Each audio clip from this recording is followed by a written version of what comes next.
Hello, dear all. This is Chandrabhan Prasad once again.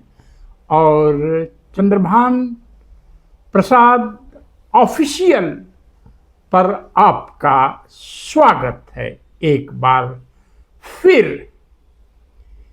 तो यह बहुत ही अद्भुत स्लोगन है जो जेएनयू में कुछ दिन पहले दलित बच्चों ने लगाया था। तिलक, तराजू और तलवार, मारो इनको जूते चार।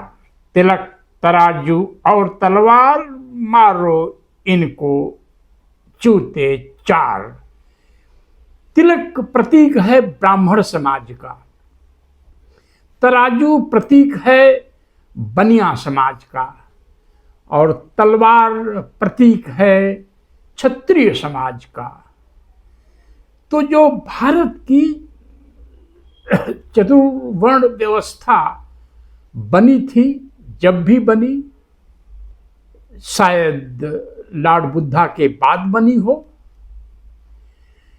इतनी निष्ठुर अन्यायपूर्ण व्यवस्था दुनिया में, भारत के इतिहास की बात तो छोड़िए, दुनिया के इतिहास में भी नहीं मिलती है। जाति व्यवस्था से सड़ी गड़ी चीज दुनिया में कोई सामाजिक संस्था नहीं हो सकती है, not even slavery of blacks. अश्वेत दास्ता जो अमेरिका में थी, वह भी इतनी घिनौनी नहीं है जितनी जाति व्यवस्था थी। अंग्रेज पूरी दुनिया पर राज किए, भारत पर भी राज किए। पूरी दुनिया के लोगों को उन्होंने अलग अलग नामों से पुकारा। दलितों के लिए जो नाम चुना उन्होंने, उसे कहा डिप्रेस्ड क्लासेस, यानी ऐसा इंसानों का एक समूह जो डिप्रेस लगता है। डिप्रेशन एक बीमारी होती है।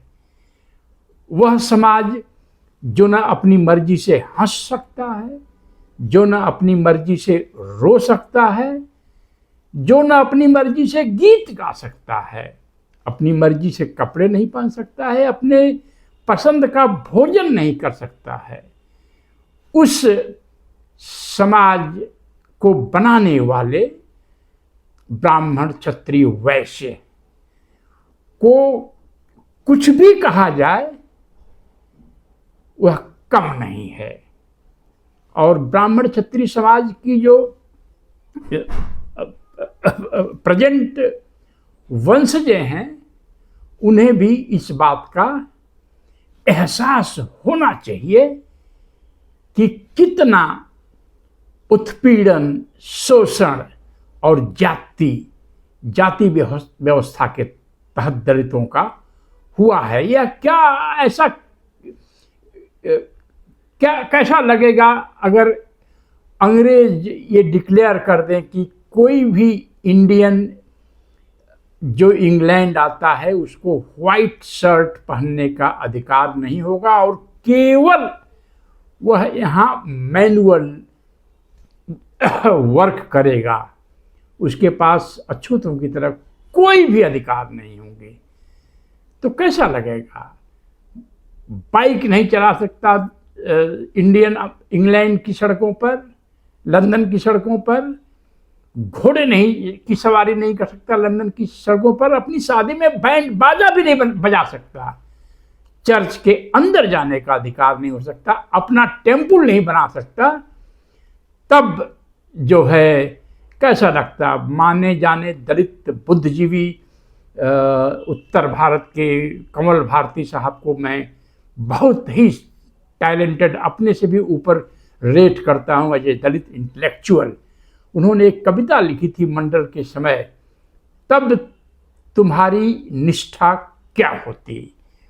जो दलितों की निष्ठा पर सवाल उठाते हैं, हिंदू धर्म के प्रति, हिंदू धर्म के प्रतीकों के प्रति, हिंदू धर्म के देवी देवताओं आदि के प्रति अगर उनके बारे में दलितों की तरह से कानून बनता, तब उनकी निष्ठा इस धर्म के प्रति क्या होती, या इस धर्म के भगवानों के प्रति।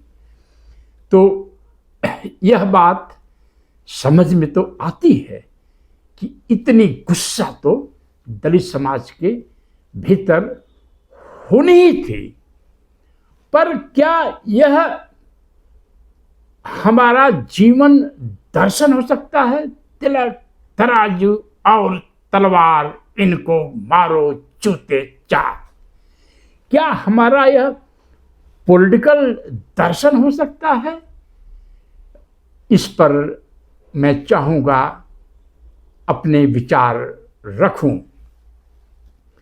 आप भारतीय समाज के बारे में अगर बात करते हैं, जातियों के बारे में बात करते हैं, तो एक चीज ध्यान में रख लीजिए, जातियों का जन्म तब हुआ जब नगरीय सभ्यता नाम मात्र की थी, शहर नहीं थे, तब मेट्रोपॉलिटन सिटीज नहीं थी, उद्योग नहीं थे, धुआं उगलने वाली फैक्ट्रियां नहीं थी, रेलवे नहीं था, बसें नहीं थी। उस समय जाति व्यवस्था बनी। अब शहरों का उदय हुआ। यह आधुनिक समाज का सबसे बड़ा डेवलपमेंट है। भारतीय या दुनिया की सभ्यताओं का एक सबसे बड़ा जो डेवलपमेंट है औद्योगिक क्रांति और शहरों का निर्माण। तो बाबा साहब ने दलितों के लिए कहा था, आप शहर की ओर जाओ। ऐसा उन्होंने शायद इसलिए कहा होगा कि शहर में थोड़ी आपको राहत है, आपकी पहचान आपके माथे पर नहीं लिखी मिलेगी। गांव में तो हर एक को हर एक जानता है। शहरों की तरफ आओ, उनकी इच्छा यह भी रही होगी कि शहरों में वो घटिया काम नहीं है सफाई के अलावा जो गांव में होते हैं। गांव में फ्रीडम नहीं है, आप हलवाहे हैं, चरवाहे हैं, आपको कोई आज़ादी नहीं है। आपका एक मालिक है, आपका कोई, जैसे जानवरों के मालिक होते हैं, आपका कोई मालिक है। इसलिए बाबा साहब ने कहा होगा कि आप गांव छोड़कर शहरों की तरफ आ जाइए। अब गांव और शहर की जो मेरी व्याख्या है, मैं भी ये अपने हिसाब से बाबा साहब अम्बेडकर के विचारों को फॉलो करता हूँ, उनके विचारों को इंटरप्रेट भी करता हूँ। अब भारत की तस्वीर बदल रही है। गांव में जो द्विज समाज के लोग थे, मूलतः क्षत्रिय और कुछ हद तक ब्राह्मण, हमारे ईस्टर्न उत्तर प्रदेश में भूमिहार भी एक जाति होती है, जैसे वेस्टर्न यूपी में त्यागी लोग होते हैं। इनके पास जमीनें थी, इन्हीं की जमींदारी थी। जमींदारी टूटी, लैंड सीलिंग एक्ट आया 1961, लैंड सीलिंग एक्ट आया 1972। दलितों को इंदिरा गांधी ने जमीनें बांटी, थोड़ी ही सही। अब जमींदारी एबॉलिशन के बाद, लैंड सीलिंग एक्ट के आने के बाद, जमींदारों में, एक्स जमींदारों में, भूस्वामियों में जमीन बेचने की एक होड़ पैदा हुई। हर शादी में, चूंकि ठाट बाट मेंटेन करने थे उन्हें, तो हर एक कन्या की शादी में आधा बीघा, 1 बीघा खेत बिक जाता था। हमें तो किसी बाबू साहब ने यह भी बताया है कि एक बोतल दारू के बदले एक हाथी दान में किसी ठाकुर साहब ने दे दिया था। हमें तो यह भी बताया गया है कि 1-2 बकरे दे देने पर 1 बीघे 2 बीघे खेत दलितों को या ओबीसी के लोगों को मिल जाते थे। तो अब अपने पतन के वजह से जो जमींदार तबका था, कभी जमींदार था, वो अपनी जमीनें बेच रहा है धीरे धीरे धीरे। खरीदने वालों में इस पर कोई ऑफिशियल स्टडी तो नहीं हुई है, सेंसस तो नहीं हुआ है, पर यह मेरा ऑब्जर्वेशन है कि ऊंची जातियों वाला, तथाकथित ऊंची जातियों वाला बेची गई जमीनें या तो ओबीसी खरीद रहे हैं या कुछ हद तक दलित खरीद रहे हैं। जो दलित जमीनें खरीद रहे हैं वह तो इसलिए भी खरीद रहे हैं कि थोड़ा बहुत जमीन अपने पास जरूर होनी चाहिए, कि गांव में, क्योंकि गांव में जो रहता है जमीन से उसकी पहचान बनती है। पर ओबीसी समाज के लोग जो जमींदारी उन्मूलन के सबसे बड़े लाभार्थी थे, इस पर हम कभी और चर्चा करेंगे कि सबसे बड़े लाभार्थी ओबीसी क्यों हो गए, दलित नहीं हो पाए जमींदारी उन्मूलन के, ये बाद में कभी चर्चा हम कर लेंगे। तो ओबीसी के लोग जमीन खरीदते जा रहे हैं। इसका मतलब आने वाले 25 साल में क्या होगा, 2050 तक क्या होगा? 2050 तक बड़ी भारी संख्या में दलितों का शहरीकरण हो चुका होगा। जिन्होंने ज्यादा जमीनें खरीदी हैं वो गांव नहीं छोड़ सकते। गांव के एक आध सदस्य शहरों में आ जाएंगे, लेकिन चूंकि जमीनों में उन्होंने इन्वेस्ट कर दिया है, इसको मैं कहता हूं इन्वेस्टमेंट इन बैकवर्डनेस, अपने पिछड़ापन में इन्वेस्ट ओबीसी समाज कर रहा है। तो ग्रामीण भारत का आने वाले 25 सालों में शासक, जमीनों का मालिक ओबीसी समाज होगा। और जब हम ओबीसी समाज का मतलब कहते हैं तो उसका मतलब जो होता है वो खेती बारी करने वाले ओबीसी, उसमें अति पिछड़ा वर्ग नहीं शामिल होता है। कहार, कुम्हार, नाई, बढ़ई, ये सब माली, ये लोग उसमें नहीं शामिल होते हैं। मेरा जो एक्सप्रेशन है। तो जब ओबीसी समाज के लोग गांव में रह जाएंगे, दलित समाज के काफ़ी संख्या में लोग शहरों में आ जाएंगे, तो जिस तरह से ग्रामीण भारत का स्वामी ओबीसी होगा, वैसे ही शहरी भारत का स्वामी द्विज लोग होंगे, तथाकथित ऊंची जात के लोग होंगे।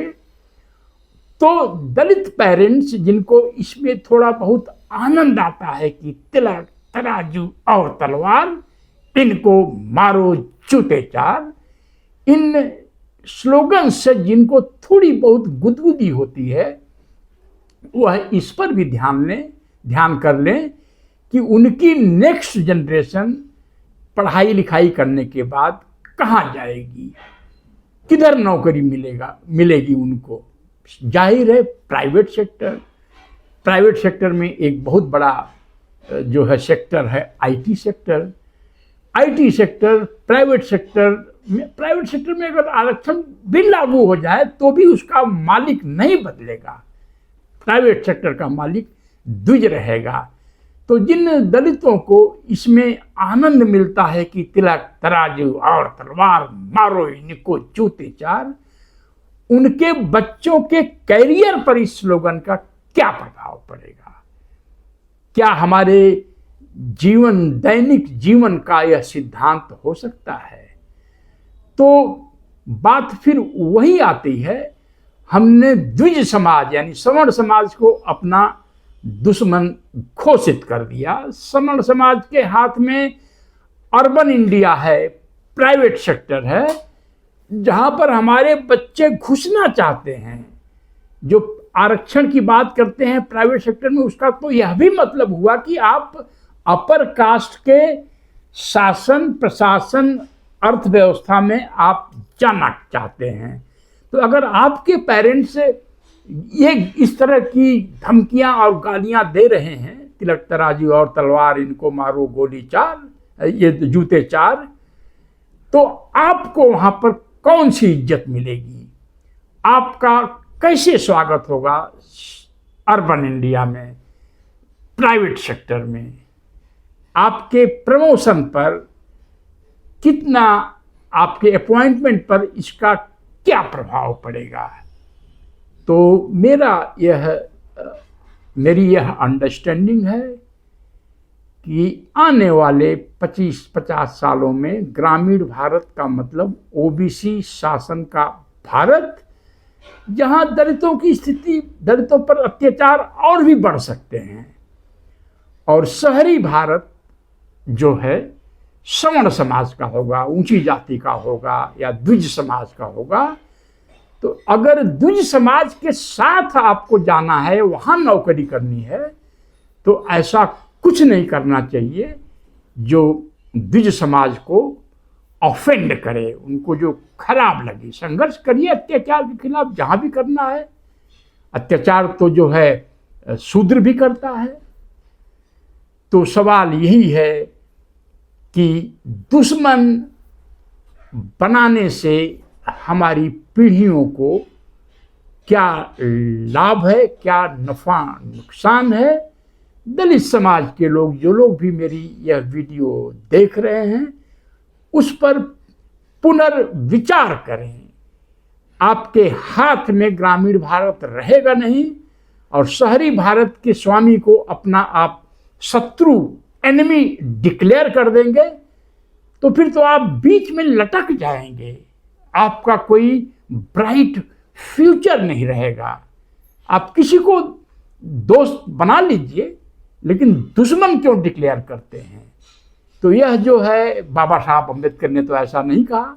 पिछली वीडियो में देखा होगा आपने, बाबा साहब ने बहिष्कृति हितकारिणी सभा हो या पीपुल्स एजुकेशन सोसाइटी हो या उनके मित्र हों, वो तो हमेशा एक यूनिवर्सल सोसाइटी की बात करते थे। सवर्ण समाज के अच्छे लोगों से वो मिलकर रहना चाहते थे, उनकी मदद लेते थे। आज भी सवर्ण समाज में कितने भी गंदे लोग हों, सवर्ण समाज में ऐसा एक तबका है जिसको जाति ही सब कुछ है, जिसके लिए, उसके लिए भारत भी कुछ नहीं है, देश भी कुछ नहीं है, राष्ट्र भी कुछ नहीं है। सबसे ऊपर जाति है। वो जाति व्यवस्था को बनाकर रखना चाहते हैं। तो क्या शूद्र जाति व्यवस्था को समाप्त करना चाहते हैं? क्या तमिलनाडु में जो शूद्रों का राज है, जाति व्यवस्था समाप्त हो रही है? तो जहां सवर्ण समाज में ज्यादातर लोग जाति व्यवस्था को बनाकर रखना चाहते हैं, वहीं सवर्ण समाज में बहुत अच्छे लोग भी हैं जो दलित समाज के प्रति नफरत नहीं करते हैं। ये वीडियो बहुत मैं ज़रूरी समझ रहा था, क्योंकि जो हमारे बीच स्लोगन देने वाले लोग हैं, दलितों का दुश्मन कौन है, दोस्त कौन है, इसका निर्धारण करने वाले लोग दलित समाज के जिम्मेदार लोग नहीं हैं। जो जेएनयू में स्लोगन लगाते हैं, तिलक तराजू और तलवार मारो इनको जूते चार, यह अपर कास्ट के टेरिटोरी में ही ये लगा सकते हैं इस तरह का स्लोगन। शूद्र की टेरिटोरी में इस तरह की स्लोगन नहीं लगा सकते हैं। तो ये, इससे आप सावधान रहिए। और एक देश बदल रहा है, दुनिया बदल रही है। थोड़ा दलितों के लिए मुश्किल का समय है, क्योंकि अमृतकाल चल रहा है। घोषित रूप से हिंदू राष्ट्र की स्थापना हो रही है। तो हमें बहुत अलर्ट रहना चाहिए। हमारा कोई दोस्त नहीं है, कोई दुश्मन नहीं है। बाबा साहब ने यही कहा था अंग्रेज़ों के सामने, जब पहली बार साउथ बारो कमेटी के साथ 1919 में वो पेश हुए थे, और जीवन के आखिरी क्षण तक उनका यह विचार नहीं बदला था। तो अगर आपको ये वीडियो या इस तरह की एक नई बहस दलित समाज में होनी चाहिए, तो इसको लाइक करिए, ज्वाइन करिए, सब्सक्राइब करिए, फॉरवर्ड करिए। जय भीम, जय भारत।